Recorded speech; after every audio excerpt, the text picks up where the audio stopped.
avec ses anciennes idées, avec ce vieux savoir, parce que c'était déjà dans les Écritures. Mais maintenant, en les découvrant à la lumière de tous ces écrits de Louisa, ce qui était déjà là prend une importance immense. Et donc, nous devons continuer sur ce sujet. J'ai l'impression que ce n'était pas un sujet terminé. Cela aboutit vraiment à quelque chose d'accessible et de pratique, que cela ne reste pas simplement une théorie, une possibilité ou une hypothèse dont il n'importe pas qu'elle se soit réalisée ou non, mais qu'on l'aborde d'une manière complète et surtout pratique. Parce qu'il ne nous sert à rien de savoir si le Verbe se serait incarné sans le péché ou à cause du péché. Si cela n'éclaire pas toute notre vie, ce serait une information intéressante, un commentaire, une conversation, mais pas un impact réel dans notre vie.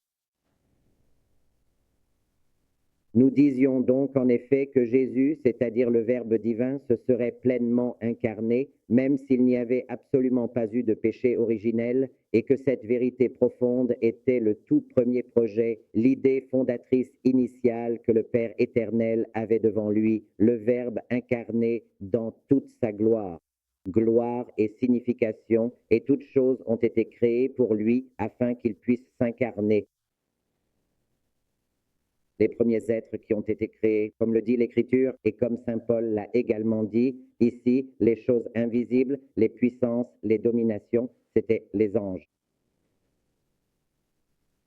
S'il n'y avait pas eu d'incarnation du Verbe, parce qu'il n'y avait pas eu de péché, quel aurait été le but de créer les anges?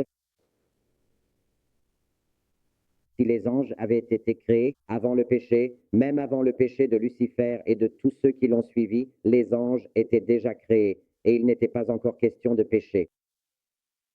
Ni le péché des anges, ni a fortiori celui des hommes qui n'avaient pas encore été créés. Néanmoins, les anges étaient déjà créés et tout, même l'invisible, a été créé dans le Christ. Les anges célestes ont été divinement créés pour servir fidèlement le Verbe divin incarné. S'il n'y avait pas, je le répète, s'il n'y avait pas de Verbe incarné, quel serait le but des anges?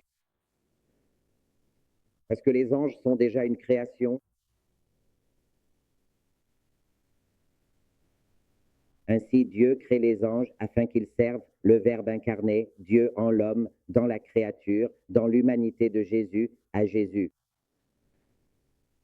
Et il y en a qui refusent de le servir, et Satan est le mot qui proclame « Je ne servirai pas » à qui? Au Verbe incarné. Pourquoi le démon n'a-t-il pas voulu servir l'œuvre incarnée? Il était le plus bel ange, selon ce qui est dit. Alors il y a réfléchi profondément pendant un moment. Et puis, il considère comme profondément injuste que le Verbe divin s'incarne dans un être humain, précisément dans une humanité, c'est-à-dire dans un homme dont la propre humanité de Jésus, précisément parce que l'homme est, par nature, d'une essence nettement inférieure à celle d'un ange. Et ainsi, il n'a pas voulu servir par orgueil. Il a méprisé encore davantage l'humanité de Jésus sans tenir compte de sa divinité, et c'est pourquoi il n'a pas voulu servir l'humanité de Jésus. Il a oublié que c'était le Dieu même qui l'avait créé, qu'il devait servir, mais non pas au ciel, plutôt dans l'humanité de Jésus. Et pour lui, servir une humanité revenait à s'abaisser. C'est là que résidait son orgueil. Lui, la plus belle des créatures, était celui qui devait avoir le royaume. Régner et dominer sur les autres, mais selon un plan d'orgueil, non un plan de service. C'est pourquoi il n'a pas accepté que le royaume appartienne au Christ, au Verbe incarné, et il n'a pas voulu servir, mais a préféré imaginer son propre royaume. En le prenant au Verbe incarné, en s'emparant du royaume du Verbe incarné. C'est pourquoi les tentations dans le désert ont eu lieu.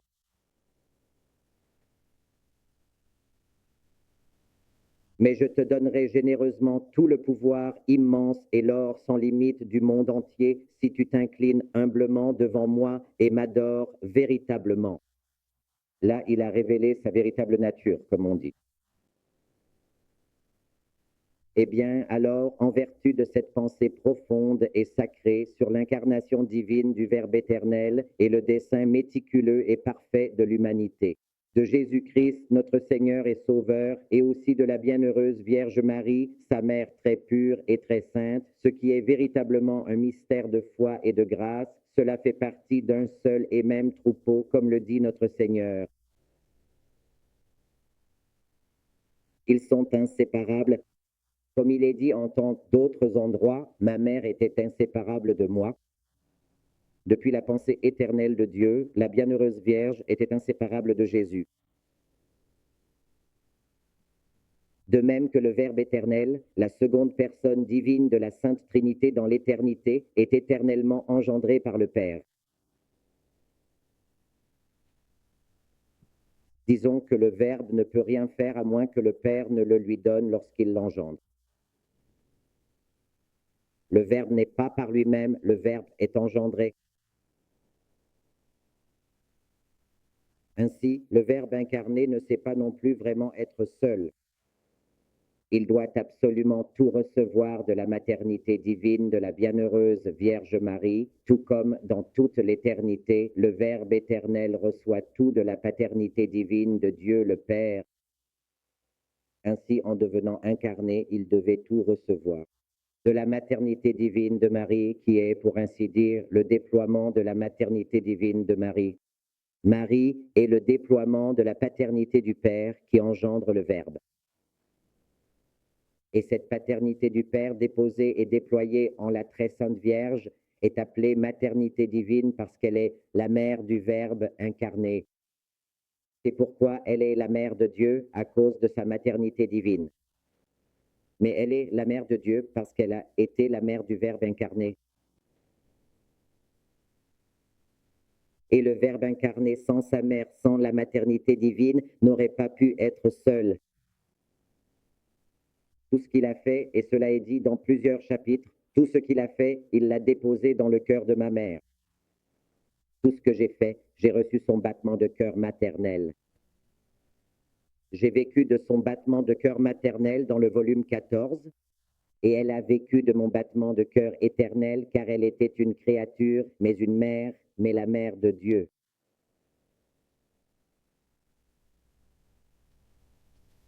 Alors, avec cette pensée profonde bien ancrée dans l'esprit et en considérant que le Verbe incarné a été divinement conçu par le Père céleste, c'est précisément sur ce dessein sacré que Dieu crée ensuite Adam à l'image parfaite et à la véritable ressemblance du Verbe incarné lui-même. Pas seulement à l'image et à la ressemblance de Dieu, car si cela avait été à l'image et à la ressemblance de Dieu, d'où viendrait mon corps? Où cela commence-t-il? L'idée d'avoir un corps, si cela avait été à l'image et à la ressemblance de Dieu, ce serait plutôt comme un ange, parce qu'Adam, avec son corps semblable au nôtre, comment pourrait-on dire qu'il ressemble à Dieu? D'où cela vient-il? Le corps serait en réalité une dissemblance avec Dieu.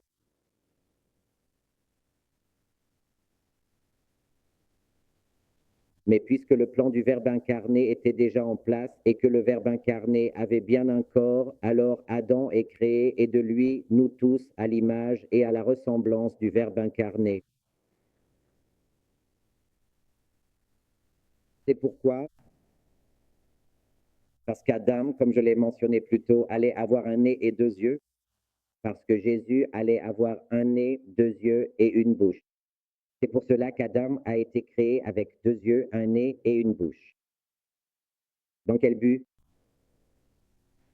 Afin que, à mesure que la vie humaine se transmettait par cette lignée, elle forme l'humanité de Jésus en tant que fils de l'homme, fils d'Adam. Et dans cette humanité qu'il avait héritée ou reçue d'Adam en vertu de lui et en vertu de son dessein depuis l'éternité. C'est là que la deuxième personne de la Sainte Trinité s'est incarnée Le Verbe, la bienheureuse Vierge, elle aussi, dans le dessein éternel, devait donner son humanité à Jésus, car Jésus n'a pas seulement une mère divine, mais aussi une mère humaine. Jésus a pris son corps de sa mère, de la bienheureuse Vierge, conçue par l'Esprit Saint. Mais la semence, pour ainsi dire, qui forme l'humanité de Jésus dans le sein de Marie, est la semence humaine de Marie, qui vient d'Adam, comme la vie humaine et la nature humaine. Cela était déjà dans la pensée de Dieu. Donc, s'il n'y avait pas eu de péché originel, bien sûr, il y aurait eu la maternité divine. Bien sûr, il y aurait eu un Jésus, c'est-à-dire un Verbe incarné et un Adam. Et à partir de cet unique Adam, beaucoup d'autres Adams, entre guillemets, car il y aurait des Adams et des Èves, mais nous viendrions tous d'Adam, et tous à l'image et à la ressemblance du Verbe incarné. Pour croître en ressemblance, nous aurions une humanité égale à celle de Jésus, de sorte qu'avec notre acte dans la volonté divine, nous grandirions dans la ressemblance de Jésus. Avec notre vie dans la volonté divine, comme nous l'avons dit ce matin, nos actes humains transformés en actes divins par la vertu de la volonté divine.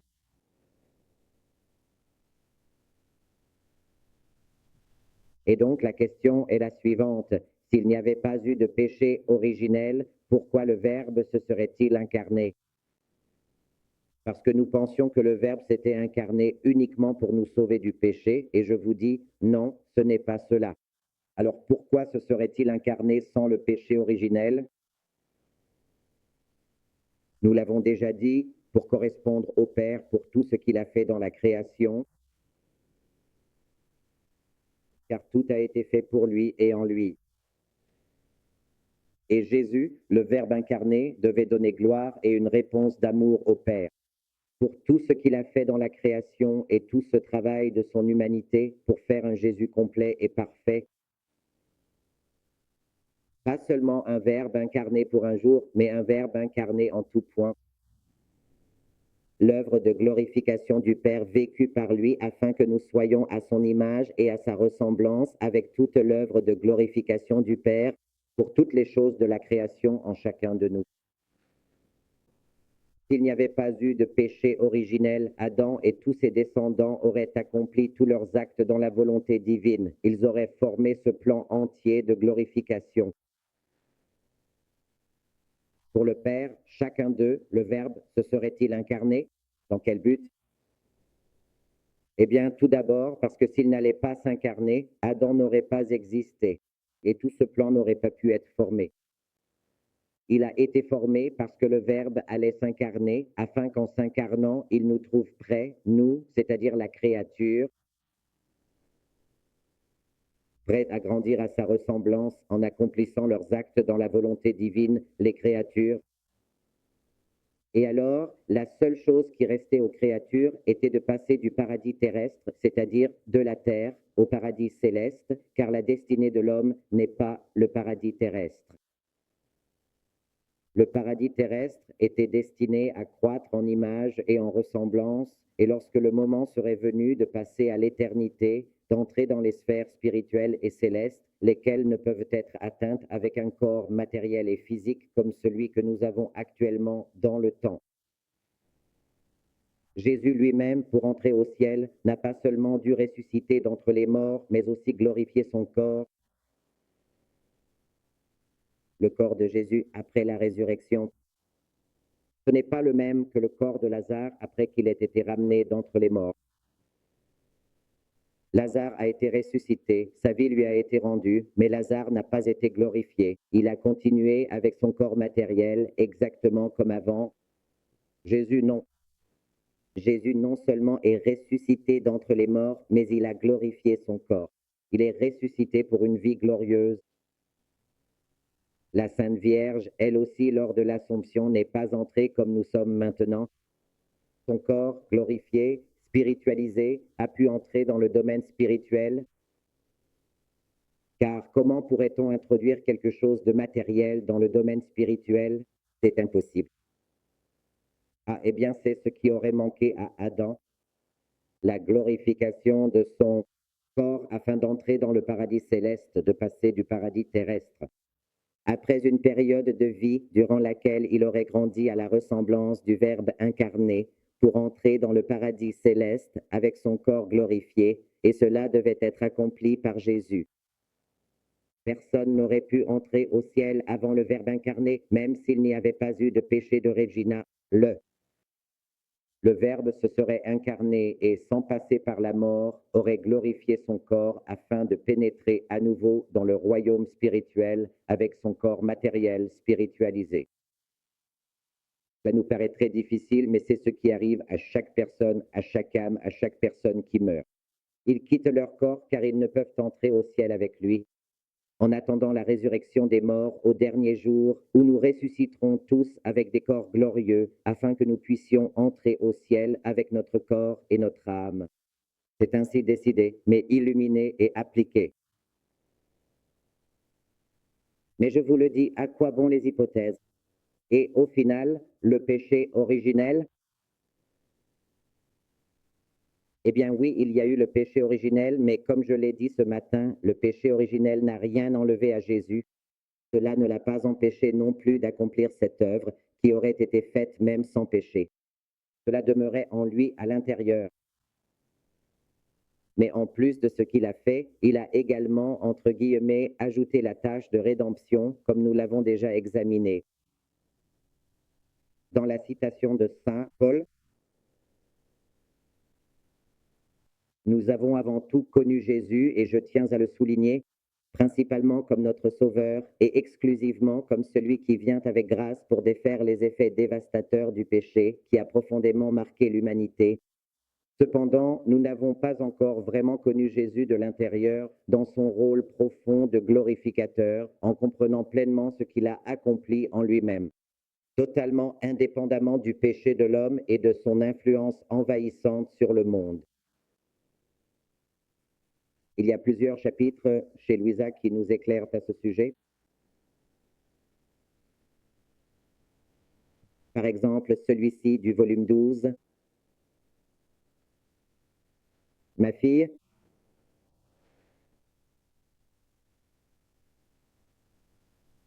toute ma volonté pour l'homme était que dans tout ce qu'il ferait, ce soit ma volonté. Et en le faisant, je serais venu accomplir ma vie en lui. Il ne parle pas du péché originel, mais plutôt, et en le faisant, je serais venu accomplir ma vie en lui.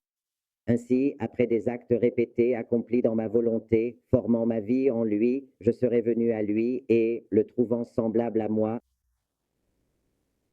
le fils de ma vie qui avait été formé dans l'âme l'absorberait en moi en une seule vie, et ensemble ils seraient transformés, le fils de sa vie, le fils de la vie de Jésus, comme deux fils en un seul. Je l'aurais emmené aux délices du ciel, je l'aurais prise aux délices du ciel.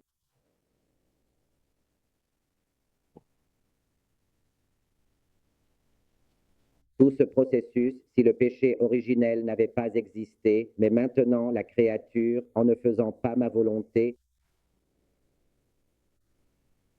c'est là que la rédemption est intervenue, car c'est cela le péché. Ou même en le faisant aujourd'hui et pas demain, ma vie est interrompue par la vie humaine et la vie divine ne peut pas être achevée, ne peut pas s'accomplir, ne peut pas croître jusqu'à la plénitude que Jésus voulait pour chacun de nous à son image. Avec des actes humains, elle devient obscurcie et ne reçoit pas assez de nourriture pour permettre une croissance suffisante et pouvoir former une vie. C'est pourquoi l'âme est en opposition continuelle avec le but de la création.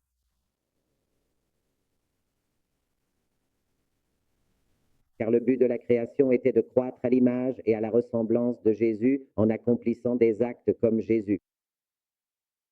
Chaque acte que nous accomplissons en dehors de la volonté divine est une dissemblance que nous acquérons avec Dieu, c'est-à-dire avec Jésus, avec le Verbe incarné.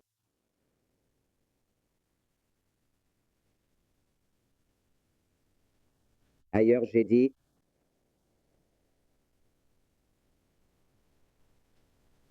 Ma fille, je l'ai fait pour chaque âme ce qu'elle était obligée de faire pour son Créateur, simplement pour avoir été créée. Parce que, comme je le disais, enfin, laissez-moi reformuler, comme Alejandra le disait hier, toute la création, un soleil, mais c'est un soleil pour moi. Je dois rendre grâce pour le soleil tout entier, pas seulement pour la petite partie du soleil que j'ai reçu. Et toi, pour la petite partie que tu as reçue, n'est-ce pas? Tu dois rendre grâce pour le soleil tout entier, comme si le soleil entier avait été créé rien que pour toi. C'était donc vraiment le tout premier devoir important, en effet. Le premier acte de Jésus a été de donner au Père toute la gloire que nous ne lui donnerions pas nous-mêmes. Si nous avions tous reçu la volonté divine, c'était pour qu'il puisse tout absorber en lui-même. Toute la gloire que nous avons donnée au Père, afin qu'il ait la somme de toute la gloire que nous offrions, mais ensuite est venu le péché originel. Il nous a sortis de là, mais Jésus a accompli son œuvre. Il a fait sa part et il s'est d'abord consacré à nous libérer du péché. Ma fille, j'ai fait pour chaque âme tout ce que chacune était obligée de faire pour son Créateur, sans même exclure les âmes perdues elles-mêmes.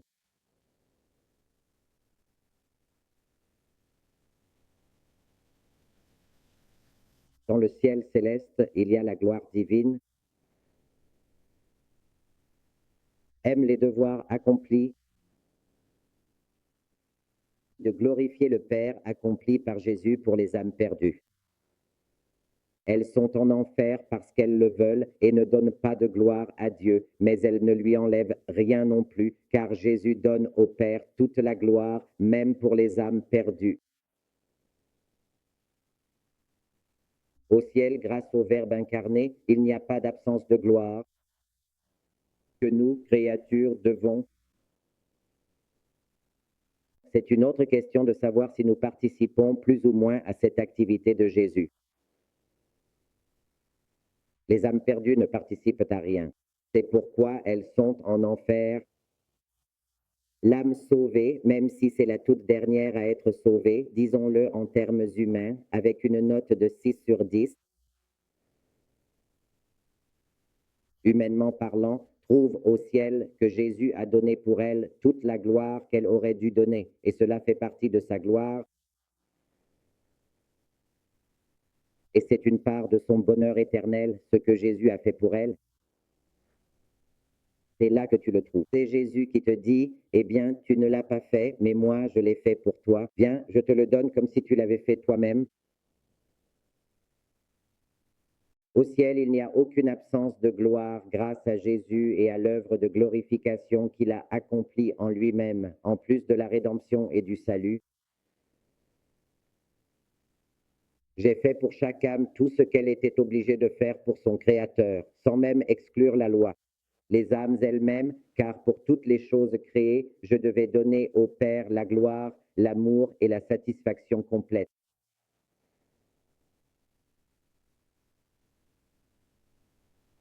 Cette œuvre de glorification, c'est à cela que Jésus nous appelle, afin que nous allions au-delà du simple concept que nous avons de Jésus, qui, bien que valable, est évidemment incomplet. Que Jésus vient seulement pour enlever nos péchés, pour pardonner nos péchés et pour nous donner le salut. Non, il vient pour bien plus que cela. Il nous a révélé qu'en lui se trouve une autre œuvre à laquelle nous pouvons aussi être unis. Cette œuvre de donner au Père pour chaque âme, pas seulement pour moi, mais pour chaque âme, la gloire, l'amour et la satisfaction complète pour ce qu'il a fait dans la création pour mon propre bien. J'ajouterai pour finir, c'est à cela que nous sommes appelés, à entrer dans cette divinité de Jésus à l'œuvre dans son humanité pour la gloire du Père. Et puis, tout comme Jésus a aussi accompli la rédemption, souffert la passion et tout ce qui concerne le pardon des péchés et le salut des âmes, il se trouve que nous ne devons pas seulement donner gloire, amour et satisfaction complète pour chaque acte de la création, mais aussi pour chaque aspect de la rédemption. Et donc, si nous donnons gloire, amour et satisfaction complète pour le soleil, comme je le disais, nous devons apprendre à donner gloire, amour et satisfaction complète pour la création. Et pour toutes les bonnes choses qui ont été faites, non pas pour le soleil, mais pour la bienheureuse Vierge. Je dois donner amour et satisfaction et une gloire complète pour chaque acte que Jésus a accompli dans son humanité pour la rédemption de tous. Et en repassant chaque acte et en m'unissant à Jésus, je lui donne satisfaction, amour et gloire pour tout ce qu'il a fait dans la création et dans la rédemption. Et c'est ainsi que je deviens plus semblable à Jésus en me joignant à lui dans ce qu'il a fait, en reconnaissant chaque acte de son humanité qui est actif dans la volonté divine. En passant par chaque souffrance, chaque prière, pour lui donner amour, satisfaction et gloire complète pour chaque chose. Et de cette manière, je rends mien dans mes actions les mêmes actes que Jésus a accomplis et je reçois toutes les bénédictions que ces actes contiennent. C'est pourquoi cette considération selon laquelle le Verbe se serait incarné même sans le péché est importante, parce que nous découvrons qu'en Jésus, il y a cette autre œuvre, l'œuvre de glorification à laquelle nous sommes appelés. Quand Dieu ouvre les portes de sa volonté pour que nous y entrions et que nous y trouvions cette œuvre que Jésus a également accomplie, mais qui n'était pas connue des hommes, qui n'est pas connue des hommes, et il veut que nous la connaissions pour nous révéler son intérieur divin, afin que nous puissions devenir et être autorisés à entrer dans ce plan, dans ce royaume, et développer nos vies à son image et à sa ressemblance, du Verbe pleinement incarné, non seulement le Verbe incarné comme sauveur, mais le Verbe incarné comme glorificateur, afin que, de cette manière, le Verbe incarné puisse être roi en nous, en chacun de nous. Eh bien, avec cela, je crois que nous avons médité sur la première heure de la neuvaine de Noël.